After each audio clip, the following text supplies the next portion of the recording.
오늘은 방사능에 피폭되면 어떻게 되는지에 대한 이야기입니다. 정확히는 방사선 피폭이죠. 오늘 이야기를 위해서는 먼저 방사선 그리고 방사능이 무엇인지 알아야 합니다. 방사선이란 원자로부터 방출되는 입자나 빛을 의미하죠. 방사선은 육안으로 확인할 수 없으며 맛을 느낄 수도 냄새를 맡을 수도 없습니다. 보통 방사능과 방사선을 혼동하거나 다른 것으로 생각하죠. 방사선은 방사성 물질이 뿜어내는 에너지의 흐름이고 방사능은 방사성 물질의 능력, 그러니까 방사선을 방출하는 강도입니다. 예를 들어 전구가 방사성 물질이라면 뿜어져 나오는 빛은 방사선, 빛을 내는 능력은 방사능인 것이죠. 방사선의 종류는 크게 자연 방사선과 인공 방사선으로 나눌 수 있습니다. 자연 방사선은 태양과 흙 그리고 공기나 음식물로도 받는 방사선으로 항상 우리 주변 어디에나 존재하죠. 우리가 일상생활을 하며 알게 모르게 받고 있는 자연 방사선은 1년에 대략 2.3mSv입니다. 현재까지 100mSv 이하의 방사선을 받게 될 경우 발생하는 위험사항은 밝혀진 게 없죠. 실제로 여러 가지 실험에서도 인체에 크게 문제는 없었습니다. 인공 방사선은 우리가 아는 CT나 엑스레이 촬영에서 방출되는 X선과 형광등이나 컴퓨터와 같은 전자제품에서 발생하는 방사선이죠.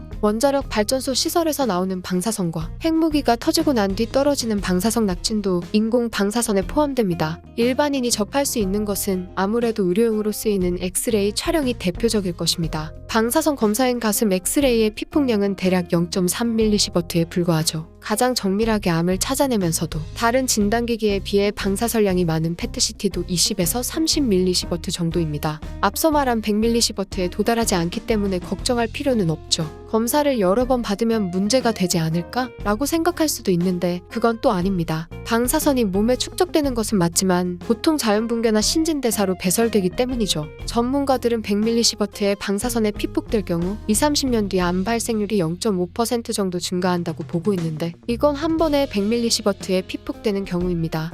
여러 검사를 거쳐 100mSv에 도달했다고 해서 똑같은 확률로 암 발생률이 올라간다는 건 아니라는 말이죠. 그렇다면 1시버트, 즉 1000mSv 이상의 방사선에 피폭된다면 우리 신체에는 어떤 변화가 일어날까요? 방사선은 눈에 보이지 않는 총알과 같다는 말이 있습니다. 방사선에 피폭되는 순간 강한 에너지가 몸을 관통하고 지나가며 이중나선 구조로 되어 있는 세포의 DNA 가닥을 끊어버리기 때문이죠. 많은 양의 방사선이 아니라면 다시금 DNA 세포들이 빠르게 회복을 시도하지만 회복 과정에서 돌연변이가 만들어질 수 있습니다. 이러한 과정으로 만들어진 돌연변이는 인체에 암을 유발하죠. 방사선의 양이 많으면 세포 사멸 현상이 일어납니다. 그러니까 끊어진 세포 DNA 가닥이 회복되지도 않고 죽어서 떨어진 세포 자리도 채워지지 않는 것이죠. 이게 바로 방사능에 피폭되면 서서히 죽어가는 이유입니다. 세포 사멸 현상이 일어나는 방사선 양은 1에서 2시버트로 인체에 급성 방사선 징후가 나타나죠. 증상으로는 구토와 설사 그리고 피로를 느끼게 됩니다. 남성 불임증이 나타나기도 하죠. 그래도 여기까지는 발암률과 사망률이 올라가긴 하지만 충분히 치료로 회복할 수 있는 단계입니다. 다만 히로시마와 나가사키의 데이터에 따르면 백혈구 감소로 인한 백혈병의 위험이 증가하죠. 2에서 3시버트로 넘어가면 심각한 수준에 이르게 됩니다. 비교적 세포 분열 속도가 빠른 머리카락이 빠지기 시작하고 장기 손상으로 인한 혈변과 토열이 나오며 피부가 손상되죠.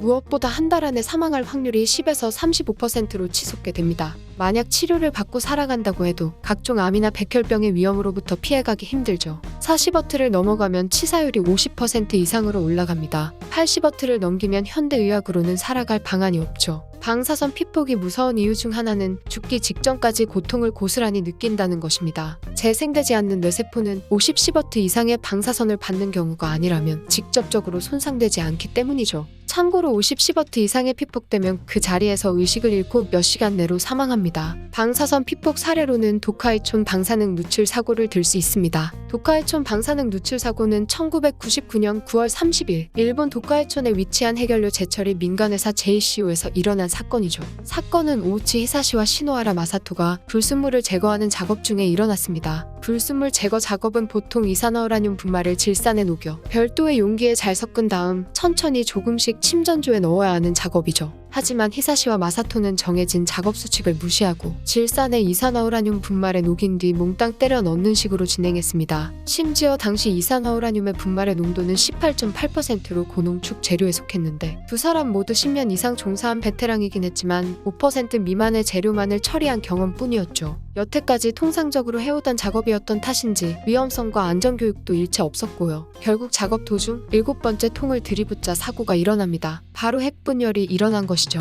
회사 측에서 핵분열을 막기 위해 규정한 우라늄 인계 제한량은 2.4kg이었지만 두 사람이 넣은 우라늄의 양은 약 7배나 높은 16kg에 달했습니다. 사실상 언제 터져도 이상하지 않은 미친 작업이었던 것이죠. 그렇다고 해서 단연 작업자들에게만 문제가 있었던 건 아닙니다. 애초에 JCO의 운영 방식부터가 잘못되어 있었죠. JCO는 안전수칙보다 작업 속도 증진과 높은 이익에 초점을 두고 있었습니다. 정부에서 정한 규정을 어기며 작업자들에게 온갖 위법 행위를 지휘했죠. 무지와 탐욕으로부터 비롯된 사건은 끔찍한 결과를 만들어냈습니다. 다행스럽게도 우라늄의 농축도가 그리 높지 않았던 터라 핵폭발이 일어나지는 않았지만 체렌코프 현상이라 불리는 푸른 성광과 함께 핵분열 부산물이 순식간에 퍼져나갔죠. 작업장은 말 그대로 방사선 그 자체가 되어버렸습니다. 작업 감독을 맡았던 요코카와 유타카는 경보음이 울림과 동시에 작업자들에게 대피 명령을 내리고 빠르게 작업장을 벗어났습니다. 그러나 푸른 섬광을 목격했다는 것부터 이미 늦었다는 신호였죠.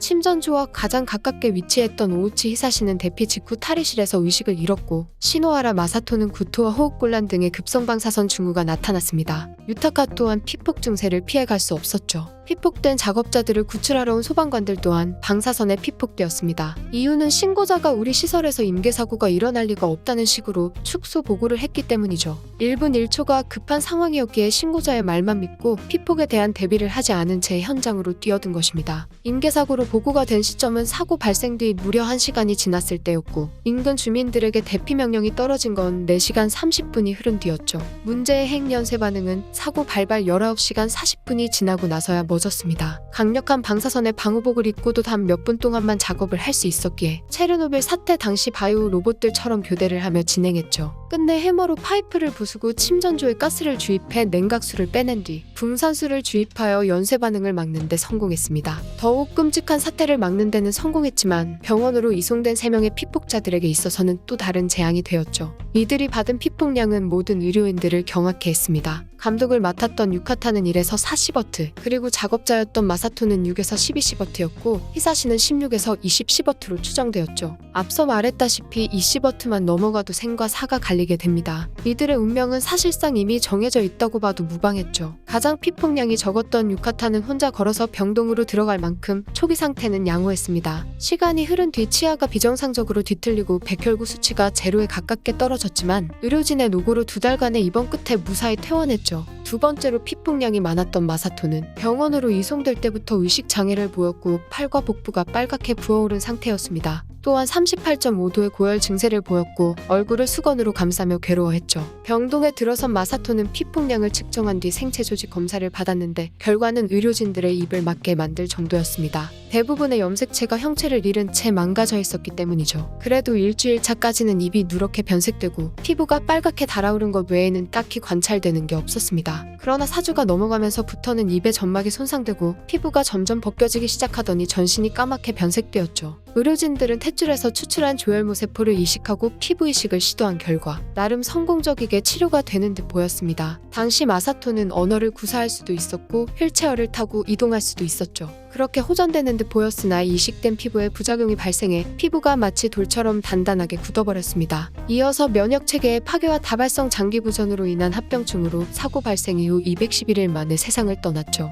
마사토는 세상을 떠나기 하루 전 떨리는 손으로 병원 쪽지에 글을 남겼습니다. 내용은 엄마 제발이었죠. 마지막으로 가장 많은 방사선에 피폭된 히사시는 아이러니하게도 마사토보다 안정된 모습을 보였습니다. 실제로 이송 도중 의식불명 상태에서 깨어나 병동까지 걸어 들어갔고 의료진에게 잘 부탁드린다는 말까지 했죠. 하지만 히사시의 몸 상태는 그 누구보다 심각했습니다. 생체 조직 검사 결과 모든 염색체가 형태를 잃고 부서져 있었기 때문이죠. 당시 주치의였던 혈액종양내과 전문의 히라이 히사마루는 수십 년 동안 쌓아온 지식과 경험을 몇 단계나 뛰어넘는 상황에 경악을 금치 못했습니다. 산산조각난 히사시의 염색체를 본 히사마루는 이미 죽은 거나 다름없는 것이라 여겼다고 하죠. 히사시의 상태는 백혈구 전멸을 시작으로 급속도로 악화되어 갔습니다. 침샘이 파괴되어 귀 및 분비샘이 부풀어 올랐고 대화는 물론 음식을 먹을 수도 없었죠. 피부는 재생 능력을 잃어 의료용 테이프를 떼어내면 피부가 같이 뜯겨져 나오는 지경까지 이르렀고 수건으로 발을 닦기만 해도 피부가 손상되었습니다. 일주일의 시간이 흘렀을 때쯤 히사시는 엄청난 고통을 호소했죠. 의료진은 온갖 진통제와 진정제를 놓았습니다. 하지만 히사시가 치료고 뭐고 그냥 집으로 갈래라고 소리쳤다는 간호사들의 증언에 따르면 효력이 없었다는 것을 알 수 있죠. 히사시가 살아갈 가망이 없다는 것은 누구나 아는 사실이었지만 일본 법률상 모든 치료수단을 동원해 생명을 연장해야 했기에 치료는 계속해서 진행되었습니다. 시간이 흐를수록 인체에 있는 모든 구멍에서 피가 흘러나왔고 장내 세포가 죽어 융털이 사라지기까지 했죠. 실제로 하루에 3리터에 달하는 혈액이 흘러나왔으며 몸에서 빠져나가는 수분은 하루 10리터에 달했습니다. 2달째가 되던 때부터는 수차례의 심정지가 찾아와 소생술을 반복해 죽고 살기를 반복했고 근육조차 분해되어 뼈에서 떨어져 나갔죠.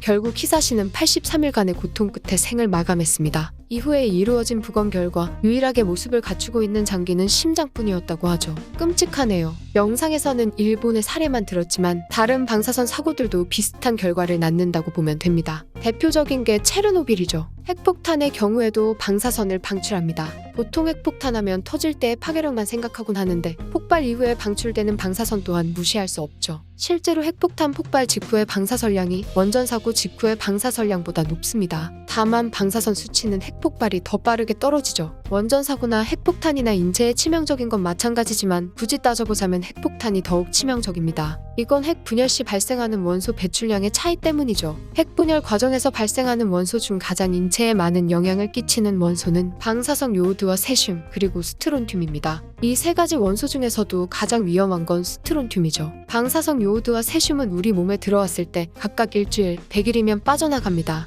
하지만 스트론튬은 골수까지 침투하는 특성을 지니고 있어 몸속에서 배출되는 데는 무려 16년이 걸리죠. 핵폭발이 원전 사고보다 치명적인 이유는 바로 이 스트론튬 배출량이 압도적으로 많기 때문인 것입니다. 방사선에 피폭되면 어떻게 되는지에 대한 이야기. 이번 편은 여기까지입니다.